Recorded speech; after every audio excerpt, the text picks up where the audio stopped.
Назарларыңызда әлеует бағдарламасы, армысыздар, студияда Назым Дәуітәліқызы. Самұрық-қазына компаниялар тобы электронды мемлекеттік сатып алу жүйесі арқылы 70 миллиард теңгені үнемдеді. Дәлірек айтсақ, бұл қаржы төмендеу тендері арқылы сақталып отыр. Жүйеге тіркелгендер бір-бірінің бағаларын көріп, ашық бәсекеге түседі. Сол арқылы қызмет не тауар құны да төмендейді. Бүгінде компаниялар тобына 250-ге жуық мекеме кіреді. Сатып алудың көлемі жылына 3 триллион 700 миллиардты құрап отыр. Оның ішінде 600-ден 700 миллиардқа дейін қаржы электронды сатып алу жүйесі арқылы өтеді. Бұл кәсіпкерлерді қағазбастылықтан арылтып, жолға, іс-сапарға артық шығындалмауды қамтамасыз етеді. Мәселен, құжаттарды рәсімдеп, жол шығыны кетпегендіктен кәсіпкерлердің тарапынан 6,5 миллиард теңге үнемделген. Бұл бір тендерге орташа 80 мың теңге кетеді деп есептегендегі сома. Анализируя поступающие жалобы, мы пришли к выводу, что келіп түсіп жатқан арыз шағымдарды сараптап отырып, сатып алу процесі ашық бола бастады деген қорытындыға келдік. Енді төлем жағына қарай ойсамыз. Жүйе мерзімінде жүргізілмеген келісімшарт төлемін көрсетіп отырады. Және барлық қатысушылар, оның ішінде еншілес құрылымдарда төлемдерді кім және қалай бұзып отырғанын бақылап, сараптамадан өткізеді.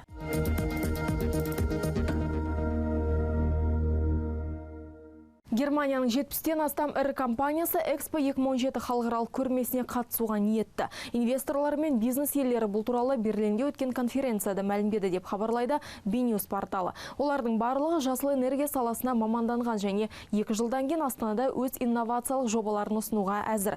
Жиында Экспо қалашығының құрылысы жайлы жан-жақты ақпарат берілді. 2016 жылдың желтоқсанына қарай нысан толық дайын болуы тиіс. Неміс компаниясының өкілі Макс Шаль, біз Экспо 2017 көрмесіне қатысқалы отырмыз. Энергия қатысты өз жобамызды ұсынғымыз келеді.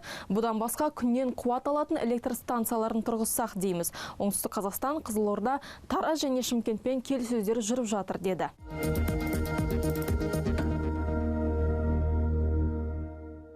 Қытай 2015 жылы астық пен май қорына деген шығынды 33%-ға ұлғайтпақ. Бұл бағытқа ол 154,6 миллиард юань, яғни 24,7 миллиард доллар жұмсамақ. Сонымен қатар бұл алып ел темір жол құрылысына, су ресурстарын пайдалануды қадағалауға арналған ірі жобаларға 255 миллиард доллар қаржы бөлмек. Бұл сома 2-ге теңдей бөлінбек. Есесіне Қытай ұсынылатын энергия көлемін биыл 3,1%-ға қысқартпақ. 2014 жылдың қорытындысында бұл ел жоспарланған 3,9% көрсеткіштен де асып түсті. Бұған көмір жағу арқылы ауаны ластаушыларға тыйым салып, бірқатар өндіріс орындарын жабу арқасында қол жеткізілді. Ал үкімет басшысы Ли Кэцян биылғы жылы лас ауа мен жемқорлықпен күрес мықтап қолға алынатынын айтты. Билік бұдан былай баламалы энергия көздерін пайдалана бастамақ.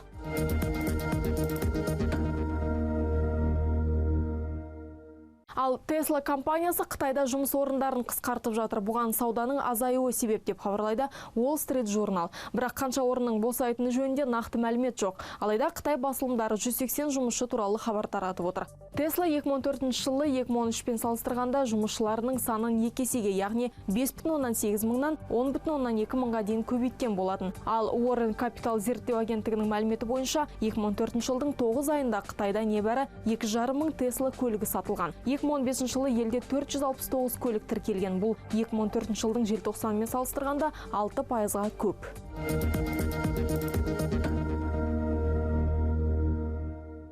Мерседес ақшта жүк көлігін өндіретін зауыт салмақ. Бұл туралы Market.қа сілтеме жасап, Интерфакс хабарлап отыр. Немістің алып компаниясы бұл мақсатқа 500 миллион доллар жұмсауды жоспарлаған. Зауыт Оңтүстік Каролина штатында тұрғызылып, 1,3 мың жаңа жұмыс орнын құрады деген болжам бар. Онда кейінгі буынға арналған спринт жүк көліктері жиналмақ. Құрылыс 2016 жылы басталады.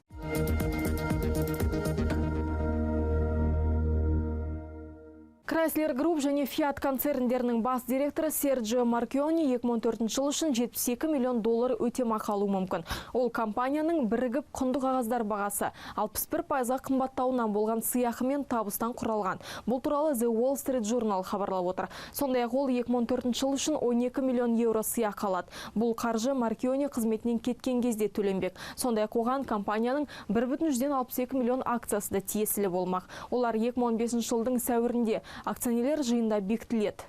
Әзірге айтарымыз осы. Хабарымызды 24 KZ сайтынан да көре аласыздар. Эфирде жүздескенше аман сау болыңыздар.